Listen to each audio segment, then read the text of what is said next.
Hey guys, welcome back to the channel. Our first story is titled, Girlfriend Canceled Our Wedding Because of a Fight We Had Over a Year Ago. Let me start from the beginning. I met Alina during our sophomore year of college. We hit it off immediately, bonding over our shared love of 90s sitcoms and spicy food. She was beautiful, smart, and had a wicked sense of humor. I fell hard and fast. We dated throughout college for a couple of years after graduation. Things were great between us, or so I thought. We rarely fought, enjoyed each other's company, and seemed to be on the same page about our future together. When I proposed on our 4th anniversary, Alina said yes without hesitation. I was over the moon. We spent the next year planning our dream wedding. Alina threw herself into the preparations with gusto, poring over bridal magazines and dragging me to countless cake tastings and venue tours. I was happy to go along with whatever she wanted, just excited to start our life together. Everything was set for our big day. We had booked a beautiful vineyard for the ceremony and reception, sent out invitations, and even had our honeymoon planned. 2 weeks in Bali. It was going to be perfect. Then, about 2 months before the wedding, everything fell apart. I came home from work one day to find Alina sitting on our couch, a strange look on her face. As soon as I walked in, I knew something was wrong. "Hey, babe," I said, trying to keep my tone light. "Everything okay?" Alina looked up at me, her eyes red and puffy, like she'd been crying. "We need to talk, Jason." Those 4 words sent a chill down my spine. I sat down next to her, my heart racing. "What's going on?" She took a deep breath. I don't know I can go through with the wedding." I felt like I'd been punched in the gut. "What? Why? Did something happen?" Alina shook her head. "No, nothing happened. It's just, do you remember that fight we had last year about your friend's bachelor party?" I furrowed my brow, trying to recall. We so rarely fought that it took me a moment to remember what she was talking about. "You mean when I went to Vegas with the guys?" She nodded. "Yeah, that one." I still didn't understand. "But we worked that out, didn't we? I apologized for not checking in with you more often, and you said you were okay with it." "I thought I was," Alina said quietly. "But I've been thinking about it a lot lately, and I just can't shake this feeling that you don't respect me or our relationship." I was stunned. "Alina, that was over a year ago. We've been planning our wedding for months. Why are you bringing this up now?" She shrugged, not meeting my eyes. "I don't know. I guess with the wedding getting closer, I've been thinking about our future together, and I just keep coming back to that weekend, how you ignored my calls and texts, how you were out partying while I was worried sick." I felt a flash of anger. "I already apologized for that multiple times, and nothing even happened in Vegas. We just hung out, played some blackjack, saw a show. I didn't cheat on you or do anything wrong." "It's not about whether you cheated or not," Alina said, her voice rising slightly. "It's about the fact that you didn't consider my feelings at all. You just did what you wanted without any regard for how it might affect me." I couldn't believe what I was hearing. "So you're calling off our wedding because of one weekend over a year ago? After everything we've been through together?" Alina stood up, pacing the room. "It's not just that weekend, Jason. It's what that weekend represents. I've been thinking about it, and I realize now that this is a pattern with you. You always put your friends and your own desires ahead of me and our relationship." I was speechless. This felt like it was coming out of nowhere. "Alina, that's not true at all. I love you. I want to marry you. How can you say I don't put our relationship first?" She whirled to face me. "Oh, really? What about when you decided to take that job in another city without even discussing it with me first? Or when you spent our entire savings on that ridiculous motorcycle without asking me?" Now I was getting angry too. The job was a huge opportunity, and you ended up loving the city once we moved. And I bought that motorcycle with my own money, not our savings. See, Alina exclaimed. This is exactly what I'm talking about. You're not even listening to me. You're just defending yourself instead of trying to understand how I feel. I took a deep breath, trying to calm down. This was spiraling out of control fast. Okay, let's take a step back. I hear that you're upset about some of my past actions, but Alina, we're about to get married. We've been planning this for a year. Are you really willing to throw all of that away over some old arguments? Alina's shoulders slumped. I don't know, Jason. I don't think I can go through with it. Not when I have all these doubts. I felt like my world was crumbling around me. Can we just at least talk about this more? Maybe see a couples counselor or something? She shook her head. I think I need some time alone to think. I'm going to stay with my sister for a while. And just like that, she was gone. I sat on the couch for hours trying to process what had just happened. How had we gone from planning our wedding to this in the span of one conversation? The next few weeks were a blur. Alina barely communicated with me, only sending short texts to say she needed more time. I was left to deal with the fallout of canceling our wedding, calling vendors, notifying guests, returning gifts. It was a nightmare. My friends and family were shocked and confused. They all thought Alina and I were perfect together. I didn't know how to explain what had happened because I didn't really understand it myself. As the weeks turned into months, I slowly started to accept that Alina wasn't coming back. She had made her decision. As baffling as it was to me, I threw myself into work, trying to distract myself from the pain and confusion. It wasn't until about 6 months after Alina had left that I had a breakthrough. I was having dinner with my best friend from college, venting about the situation for what felt like the millionth time. I just don't get it, I said, pushing my food around my plate. How could she throw away 5 years over one stupid fight? He put down his fork and looked at me seriously. Jason, man, I love you, but I think you're missing the point here. I raised an eyebrow. What do you mean? He sighed. Look, I'm not saying Alina was right to call off the wedding the way she did. That was pretty messed up, but maybe she had a point about some of the other stuff. I felt a flare of defensiveness. What? You're taking her side now? He held up his hands. I'm not taking sides. I'm just saying, maybe, instead of focusing on how unfair this all is, you should try to learn something from it. You're my best friend, but even I have to admit that you can be a bit self-centered sometimes. His words hit me like a ton of bricks. I opened my mouth to argue, then closed it again. Was he right? Had I really been that oblivious to Alina's feelings? Over the next few weeks, I did a lot of soul searching. I thought back over our relationship, trying to see things from Alina's perspective. And slowly, painfully, I started to realize that she might have had a point. I had made a lot of decisions without considering how they would affect her. I had often prioritized my own wants and needs over hers. And when she tried to express her feelings, I had usually become defensive instead of really listening. It was a hard pill to swallow, but it was also oddly freeing. For the first time since Alina left, I felt like I was starting to understand what had gone wrong. And more importantly, I felt like I could learn from it and do better in the future. I started seeing a therapist working on my communication skills and emotional intelligence. I made an effort to be more considerate and attentive with my friends and family. Slowly but surely, I felt like I was becoming a better version of myself. About a year after Alina called off our wedding, I ran into her at a mutual friend's birthday party.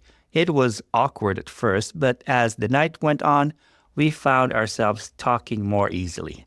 You look good, Alina said, giving me a small smile.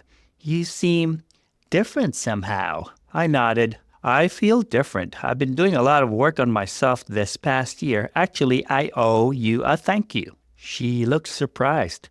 You do?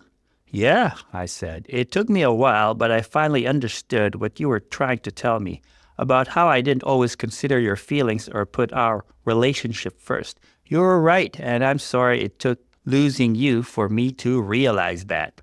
Alina's eyes widened. Wow, Jason, I don't know what to say. That means a lot to hear. We talked for a while longer, catching up on each other's lives. As the party wound down, Alina hesitated and said, maybe we could get coffee sometime? As friends? For a moment, I was tempted. Part of me still loved Alina, and the idea of possibly rekindling our relationship was appealing. But then I thought about everything I've been through, everything I'd learned about myself. I appreciate that, Alina, I said gently, but I think it's better if we move forward separately. I'm grateful for the time we had together and the lessons I learned, but I think we've both changed too much to go back. Alina nodded, looking a little sad but understanding. You're probably right. I'm glad we got to have this conversation, though. Take care, Jason. As I watched her walk away, I felt a sense of closure I hadn't even realized I needed.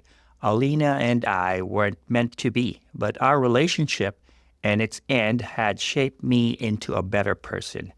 Life has a funny way of working out sometimes. About 6 months after that encounter with Alina, I met someone new. Her name was Chris, and she was unlike anyone I've ever dated before. We met at a volunteer event for a local animal shelter. I was there walking dogs, and Chris was helping with the cat adoptions. We got to talking during a break, and I was immediately struck with her warmth and passion for helping others. Our first date was to a cooking class, something I would never have considered before. But Chris suggested it, and I found myself excited to try something new. As we laughed over our failed attempts at making pasta from scratch, I realized how refreshing it was to be with someone who challenged me to step out of my comfort zone. As our relationship progressed, I made a conscious effort to apply everything I'd learned from my experience with Alina. I communicated openly and honestly with Chris, even when it was difficult. I made an effort to really listen to her concerns and needs instead of getting defensive or dismissive. And you know what? It made all the difference in the world. One night, about a year into our relationship, Chris and I were cuddled up on the couch watching a movie when she suddenly paused it and turned to me. Jason, she said, her voice serious, can we talk about something? I felt a momentary flash of panic, remembering how my last relationship had ended, but I took a deep breath and nodded. Of course, what's on your mind? Chris bit her lip. Well, you know how my company has been talking about opening a new office in Seattle? They've offered me a position there. My heart sank a little. Seattle was on the other side of the country. Oh, I said, trying to keep my voice neutral. That's a big opportunity. How do you feel about it? She shrugged. I'm not sure. It would be a great career move, but I don't want to leave you, and I definitely don't want to make a decision like this without talking to you first. I was touched by her consideration. I appreciate that, Chris. This is a big decision, and it affects both of us. Can you tell me more about the job? What would it mean for your career? We spent the next hour discussing the pros and cons of the move. Chris explained her career goals and why this opportunity was important to her. I shared my concerns about long-distance relationships, but also expressed my support for her ambitions. In the end, we decided to sleep on it and revisit the conversation in a few days. When we did, we came to a decision together. Chris would take the job in Seattle, and I would look for opportunities to transfer with my company or find a new job there. It would be a challenge, but we both felt our relationship was worth it. As we started planning our cross-country move, I couldn't help but reflect on how different this experience was from my relationship with Alina. Instead of making unilateral decisions or avoiding difficult conversations, Chris and I were facing this challenge as a team. The move to Seattle wasn't easy. There were stressful moments as we searched for a new apartment, navigated a new city, and adjusted to new jobs. But through it all, our relationship grew stronger. We learned to lean on each other, to compromise, and to always keep our lines of communication open. About 2 years after our move to Seattle, I found myself standing in a small jewelry shop, looking at engagement rings. As I selected the perfect ring for Chris, I felt none of the doubts or reservations I'd had when proposing to Alina. This time, I knew with absolute certainty that I was ready for this commitment. I proposed to Chris on a hike in the beautiful Pacific Northwest, with a breathtaking view of Mount Rainier in the background. As she said yes, tears of joy in her eyes, I felt an overwhelming sense of gratitude. Grateful for Chris, of course, but also grateful for the journey that had led me to this moment. Our wedding day was everything I could have hoped for and more. It wasn't as lavish or elaborate as the one I'd planned with Alina, but it was perfect in its own way. We had a small ceremony in a local park, surrounded by our closest friends and family. Chris looked radiant in a simple white dress, her smile brighter than the summer sun. As we exchanged vows, I made a silent promise to myself. I vowed to never take Chris or our relationship for granted, to always strive to be the best partner I could be, to communicate openly and honestly, and to face whatever challenges life threw our way together. After the ceremony, as we danced under the stars at our reception, Chris leaned in close and whispered, "I'm so happy, Jason. I can't wait to spend the rest of my life with you." I pulled her closer, feeling a warmth spread to my chest. "Me too, Chris. You know, I never thought I'd be grateful for a canceled wedding, but if it hadn't happened, I might never have met you." She looked up at me, curiosity in her eyes. "You never really told me the full story about that. What happened?" I took a deep breath, then gave her a condensed version of what had happened with Alina. As I finished, Chris squeezed my hand. "That must have been really hard," she said softly, "but I'm glad you learned from it. It's one of the things I love most about you, your willingness to grow and change." I smiled, feeling a rush of love for this amazing woman. It was hard, but it led me to you, and that makes it all worth it. As we continued to dance, surrounded by the love and support of our family and friends, I felt a sense of peace and rightness that I'd never experienced before. The path that had led me here hadn't been easy or straightforward, but I wouldn't change it for anything. My relationship with Chris wasn't perfect. No relationship is, but it was built on a foundation of mutual respect, open communication, and genuine love. We faced our challenges together, supported each other's dreams, and never lost sight of what was truly important. Looking back now, I can see that the fight that ended my relationship with Alina wasn't really about one weekend in Vegas. It was about a pattern of behavior and communication issues that had been building for years. Losing Alina had been painful, but it had also been the wake-up call I needed to become a better partner and a better person.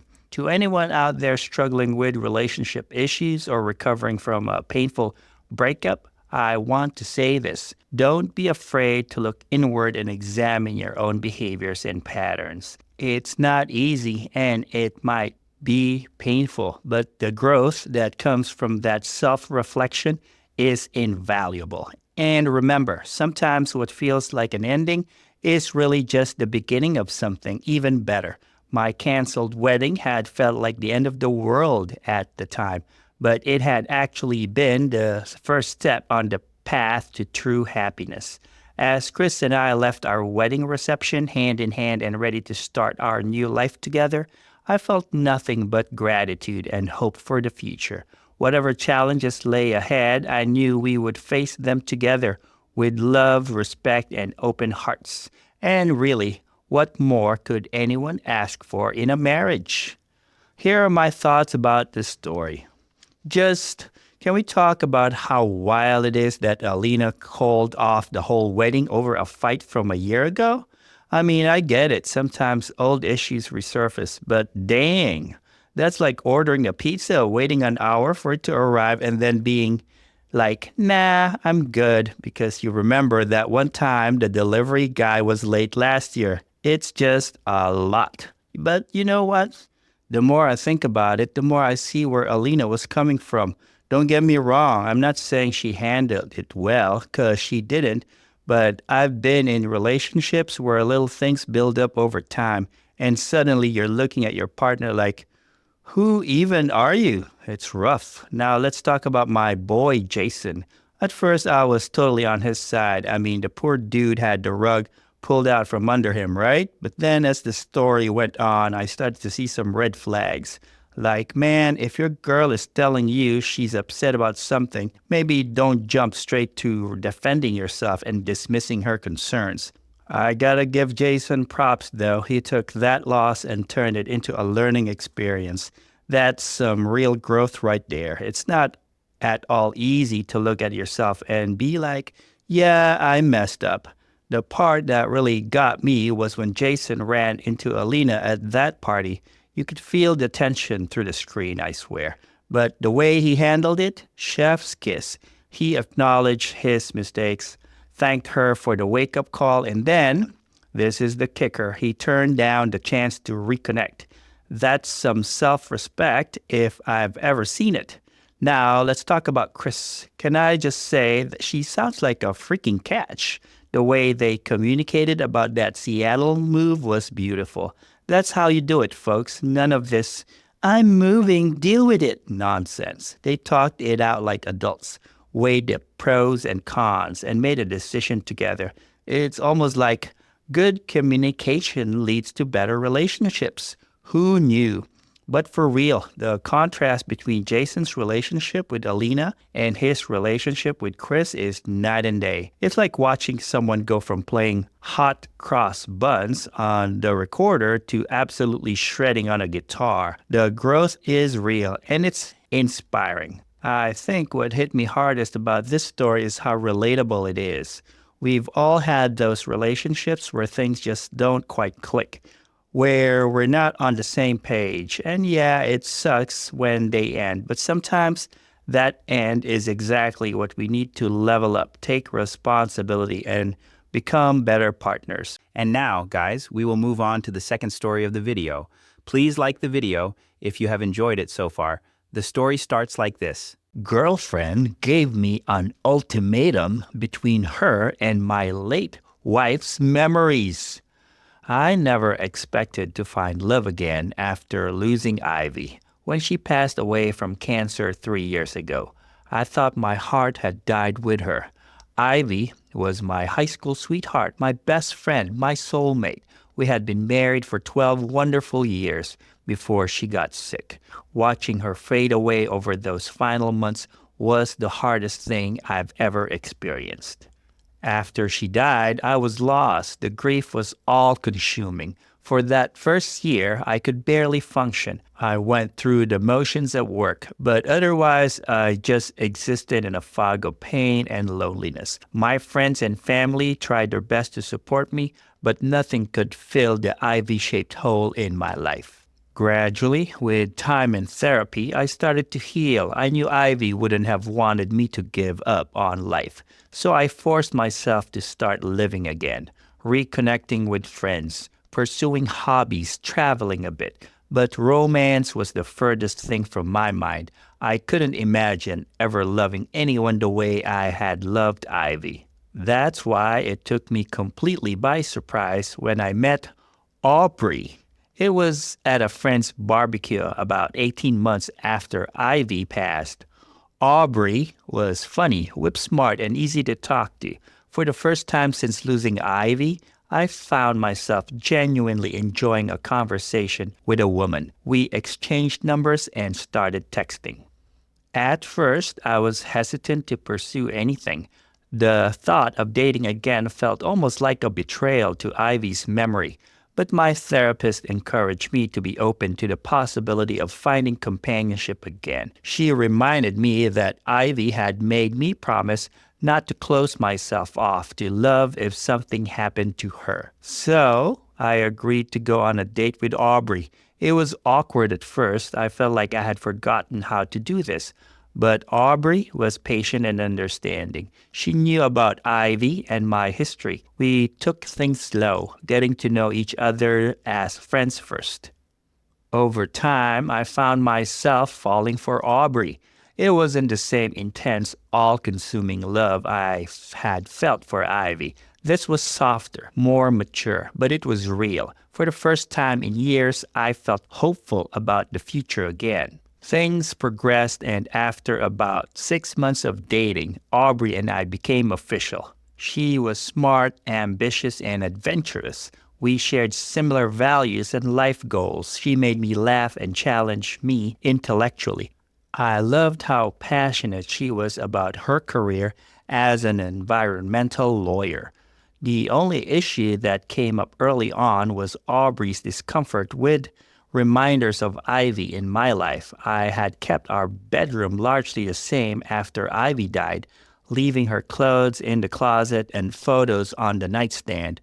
When Aubrey started staying over, she gently suggested I pack some of Ivy's things to make room for her. I understood where she was coming from, but it was hard for me.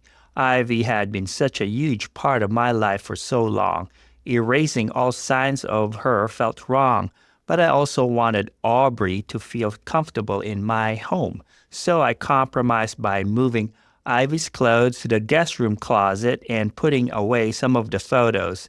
I kept a few special mementos, like the watch Ivy had given me for our 10th anniversary that I wore every day. Aubrey seemed satisfied with this arrangement at first, but as our relationship deepened, I noticed she would get tense or change the subject whenever Ivy came up in conversation. If I shared a funny story about Ivy or mentioned missing her on her birthday, Aubrey would get quiet and withdrawn. I tried to be sensitive to Aubrey's feelings. I knew it couldn't be easy dating a widower, but Ivy had been such an important part of my life for so long. I didn't want to pretend she had never existed. I hoped that with time, Aubrey would become more comfortable with Ivy's memory being a part of our relationship. Things came to a head about a year into our relationship. Aubrey had been hinting about wanting to move in together. I was open to the idea, but wanted to take things slow. Then one night over dinner, she brought up the subject of marriage. "I love you, Charlie," she said, reaching across the table to take my hand. "And I want a future with you, but I need to know that you're fully committed to moving forward. That means letting go of the past." I felt a knot form in my stomach. "What do you mean exactly?" Aubrey took a deep breath. "I mean, Ivy. I know she was a huge part of your life, and I'm not asking you to forget her, but I can't keep competing with a ghost. If we're going to have a real future together, you need to pack away the remaining photos, stop wearing that watch, and not talk about her all the time." I pulled my hand away, stunned. "Aubrey, you know how important Ivy's memory is to me. I've already put away most of her things. I don't think I talk about her excessively." "You might not realize it, but you do," Aubrey said. "At least once a day you bring her up or reference some memory with her. It makes me feel like I'll never measure up." I shook my head, frustrated. "That's not fair. Ivy was my wife for 12 years. Of course, memories of her are going to come up sometimes. That doesn't mean I'm comparing you to her or that I don't love you." "I know that logically," Aubrey said, "but emotionally it's hard. I want to build a life with you, Charlie, but I need to know that you're fully present in our relationship, not living in the past." We went back and forth for a while, but it was clear we were at an impasse. Finally, Aubrey laid down an ultimatum. I can't do this anymore, Charlie. I need you to make a choice. Either you commit to moving forward with me and leaving the past in the past, or we need to end this. I won't be second place to a memory. I felt like I had been punched in the gut. You're seriously asking me to choose between you and honoring Ivy's memory? That's not fair, Aubrey. What's not fair is asking me to compete with a ghost, she shot back. I've been patient, Charlie. I've tried to be understanding, but I can't live like this. I need to know that you're fully committed to our future. I sat there in stunned silence for a few moments, my mind reeling. Part of me understood where Aubrey was coming from. I knew it couldn't be easy loving someone who had such a significant past, but the thought of erasing all traces of Ivy from my life felt fundamentally wrong. Ivy hadn't just been my wife. She had been my best friend, my partner in everything for over a decade. Our history together had shaped who I was as a person. Pretending that huge chunk of my life never happened seemed impossible. And more than that, it felt like a betrayal of Ivy's memory and the promises we had made to each other. I thought back to those final weeks of Ivy's life. We had many long, painful conversations about the future. Ivy had made me promise not to close myself off to love if something happened to her. She wanted me to find happiness again, but she had also asked me to keep her memory alive, to tell our future children about her, to celebrate the life we had shared together. I don't want to be forgotten, she had said, her voice barely above a whisper. Promise me you won't let that happen, Charlie. I had promised, holding her frail hand in mine as tears streamed down my face. It was a promise I intended to keep. Looking at Aubrey now, I realized with a heavy heart that we wanted fundamentally different things. She wanted me to start over with a clean slate, but I needed a partner who could accept all of me, past, present, and future. I'm sorry, Aubrey, I said quietly, but I can't do what you're asking. Ivy will always be a part of who I am. I don't want to erase her or pretend that huge part of my life never happened. I love you, but if you can't accept that, then I don't think this is going to work. Aubrey's face crumpled. So you're choosing her over me? A dead woman over someone who's right here, wanting to build a life with you? I shook my head. That's not how I see it. I'm choosing to honor my past while still being open to the future. I want a partner who can accept all of me, including my history with Ivy. I'm sorry, but I can't be the man you want me to be. Tears were streaming down Aubrey's face now.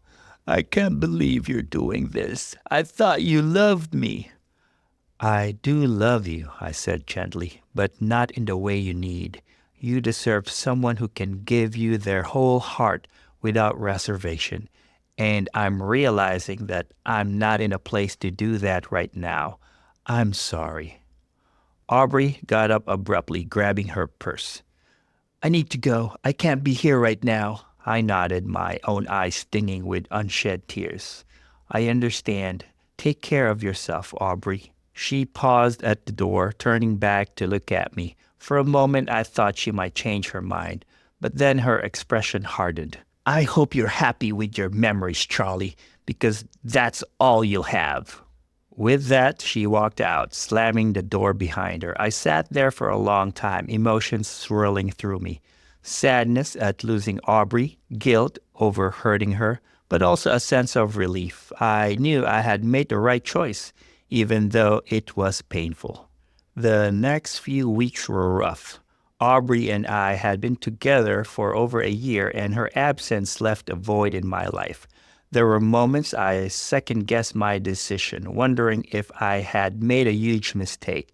But deep down, I knew I had done the right thing for both of us in the long run. I threw myself into work and spent time with friends to distract myself from the breakup. I also started seeing my therapist more frequently to process everything. She helped me work through my feelings and reassured me that it was okay to honor Ivy's memory while still being open to new love.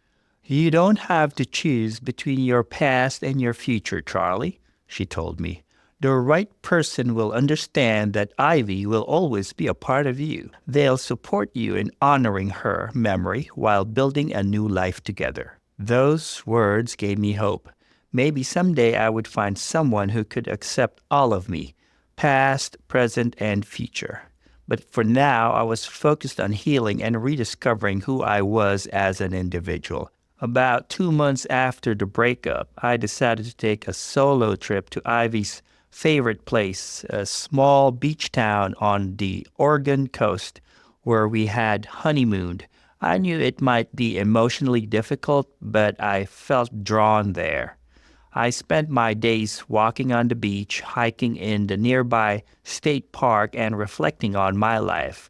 I thought a lot about Ivy and our time together, but I also thought about my future and what I wanted it to look like. On my last night there, I sat on the beach watching the sunset. I pulled out the watch Ivy had given me and held it in my palm, remembering the day she had presented it to me on our 10th anniversary. To my best friend and soulmate, the inscription read, I love you for all time. Tears pricked my eyes as I ran my thumb over the words, but for the first time, they weren't tears of grief. They were tears of gratitude for the beautiful love we had shared. I would keep my promise to Ivy to honor her memory and keep her alive in my heart, but I would also remain open to whatever the future might bring. And 6 months after my trip to Oregon, I was in a much better place emotionally. The pain of my breakup with Aubrey had faded, and I felt more at peace with my past and present than I had in years. I was thriving at work, deepening my friendships, and even considering dating again, this time with a clearer sense of what I needed in a partner. That's when I met Noelle. It wasn't some rom-com meet cute. We were introduced by mutual friends at a charity event, but from our first conversation, I felt a spark of connection that both excited and terrified me. Noelle was warm, intelligent, and had a wicked sense of humor. She worked as a pediatric nurse and had a passion for helping others. As we chatted, I found myself opening up in a way I hadn't with anyone in a long time. When the topic of past relationships came up, I took a deep breath and decided to be upfront. I'm a widower, I told her. My wife, Ivy, passed away from cancer 3 years ago. I braced myself for the awkward pause or pitying look I usually got when I shared this information, but Noelle just nodded empathically. I'm sorry for your loss, she said sincerely. That must have been incredibly difficult. Do you want to tell me about her? I was taken aback by her genuine interest. Most people change the subject quickly when I mentioned Ivy, but Noelle listened attentively as I shared a few stories, asking thoughtful questions along the way. As the night went on, we discovered we had a lot in common beyond our shared career field in healthcare. We both loved hiking, were huge movie buffs, and had a weakness for terrible puns. By the end of the evening, I found myself wishing I could keep talking to her for hours. When Noelle gave me her number, I hesitated for only a moment before saving it in my phone. I still had some reservations about dating, but something about Noelle made me want to take that chance. Our first official date was to a local art museum. As we wandered through the exhibits, conversation flowed easily. Noel was funny and insightful, challenging my perspectives on the artwork in ways that made me see things differently. At one point, we came across a painting that reminded me of one Ivy and I had seen on our honeymoon. Without thinking, I started to share the memory. Oh, that's similar to a piece Ivy and I saw in Paris. I began, then caught myself. I'm sorry, I probably shouldn't bring up my late wife on a first date. But Noel just smiled warmly. Charlie, Ivy was a huge part of your life. Of course, memories of her are going to come up sometimes. I think it's beautiful that you honor her memory. Please don't feel like you have to censor yourself around me. I felt a wave of relief wash over me. Thank you for understanding. Some people get uncomfortable when I mention her. Noel nodded. I can imagine that must be hard, but Ivy will always be a part of who you are. Anyone who truly cares for you should be able to accept that. As we continued our tour, I found myself relaxing more. For the first time in a long time, I felt like I could fully be myself with someone, past, present, and all. Over the next few months, Noelle and I continued to see each other. With each date, I fell a little harder. She was compassionate, driven, and made me laugh like no one had in years. But what touched me most was how she embraced Ivy's memory as a part of our relationship. Noelle asked to see photos of Ivy and listen to stories about our life together. She encouraged me to talk about my grief journey and supported me on difficult days like Ivy's birthday. When she noticed the watch I always wore, she asked about its significance. After I explained, she simply squeezed my hand and said, "What a beautiful way to keep her close." About 6 months into our relationship, I invited Noelle over to my place for dinner. As I was cooking, she wandered into the living room where I kept some photos of Ivy and me. I tensed slightly, unsure how she would react. But Noelle just smiled as she looked at the pictures. "You two look so happy together," she said softly. Ivy had a beautiful smile. I walked over and wrapped an arm around her waist. "She did. Thank you for being so understanding about all of this. It means more than you know." Noelle turned to face me, her expression serious. "Charlie, I want you to know that I will never try to replace Ivy or erase her from your life. She'll always be a part of you, and that's okay. I'm not in competition with her memory. I just want to build something beautiful with you, if you're open to that."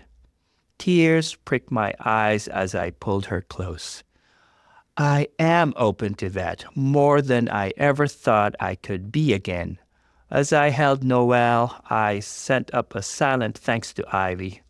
I knew she would be happy to see me finding joy and love again, and I was profoundly grateful to have found someone who could embrace all of me, including my past with Ivy. That night marked a turning point in our relationship. I felt the last of my walls coming down, allowing myself to fully open my heart to Noelle. It wasn't the same as what I had with Ivy. This love was different, but equally beautiful in its own way. Over the next year, Noelle and I grew even closer. We supported each other through work stress, family drama, and all of life's ups and downs. I introduced her to my friends and family who welcomed her with open arms. Noelle's loved ones embraced me as well, never making me feel like an outsider because of my past. I would always love Ivy, and she would always be a part of me, but I had room in my heart for this new love too. Noelle had shown me that it was possible to carry the love of my past with me while fully embracing the present and future. Now I feel a sense of contentment I hadn't experienced in years. My past and present have finally found a harmonious balance, and I am excited to see what the future would bring. with Noel by my side and Ivy's memory in my heart. Life had taken me on an unexpected journey, full of love, loss, and renewal, but I wouldn't change a moment of it. Every experience had shaped me into the person I was today, someone capable of honoring the past while embracing new love and possibilities. And for that, I am profoundly grateful. Here are my thoughts about the story. First off, before I even say anything else at all, let me say that I totally get where Charlie's coming from. Losing a spouse is something I can't even begin to imagine, and the way he described his grief and healing process felt so raw and real. But here's the thing, I can't help but feel for Aubrey in this situation too. Now, I know a lot of you are probably thinking, dude, how can you side with a girlfriend who's trying to erase his late wife's memory? But hear me out for a sec. Put yourself in Aubrey's shoes for a minute. You're dating this guy you're crazy about. You're planning a future together, but there's always this presence of his late wife hanging over everything. I mean, Charlie mentions that he was bringing up Ivy at least once a day. That's gotta be tough for Aubrey, right? It's like she's constantly being reminded that she's not the first choice, that she's living in someone else's shadow. And yeah, I know that's not what Charlie intended, but emotions aren't always logical, you know? The part that really got me thinking was when Aubrey said, I can't keep competing with a ghost. That line hit hard, fam, because in a way, that's exactly what she was doing. How do you measure up to someone who's being idealized in memory? It's an impossible standard. Now, don't get me wrong, I'm not saying Charlie should have just erased Ivy from his life. That watch, those photos, those memories, they're a part of who he is. But I can see why Aubrey felt like she needed some kind of assurance that she wasn't just a placeholder or a consolation prize. The ultimatum, yeah, that was harsh, but I can't help but wonder if it came from a place of hurt and insecurity rather than malice. Sometimes when we're feeling vulnerable, we lash out in ways we later regret. I think what bothers me most about this situation is that there doesn't seem to have been much communication before it got to this point. Like, did Charlie and Aubrey ever really sit down and talk about how his memories of Ivy were affecting her? Did Aubrey express her feelings before it built up to this breaking point? It feels like there was a lot left unsaid until it was too late. In the end, I think Charlie made the right choice for himself. He needed someone who could fully accept his past, and that's valid. But I can't help but feel a twinge of sadness for Aubrey. She's not a villain in this story. She's just someone who fell in love and wanted to feel like she was the priority in her partner's life. The part with Noel at the end, it's beautiful, don't get me wrong, but it also kind of proves Aubrey's point, doesn't it? Charlie found someone who could accept Ivy's place in his life, which is exactly what Aubrey was struggling with. It makes me wonder if things could have been different, if Charlie and Aubrey had found a way to communicate better, to find that balance earlier on. I don't know, guys. Love is messy. Grief is complicated. And sometimes there are no clear-cut good guys or bad guys. This story's got me all up in my feelings, thinking about how we balance past and present in our relationships. What do you all think? Am I off base here, or do you see where I'm coming from with Aubrey? Drop your thoughts in the comments below and let's chat about it. And hey, if you've been through something similar, either as the Charlie or the Aubrey in the situation, share your experience if you're comfortable. We can all learn from each other. Anyways, guys, I hope you enjoyed the video. Please like and subscribe, and I'll see you again tomorrow.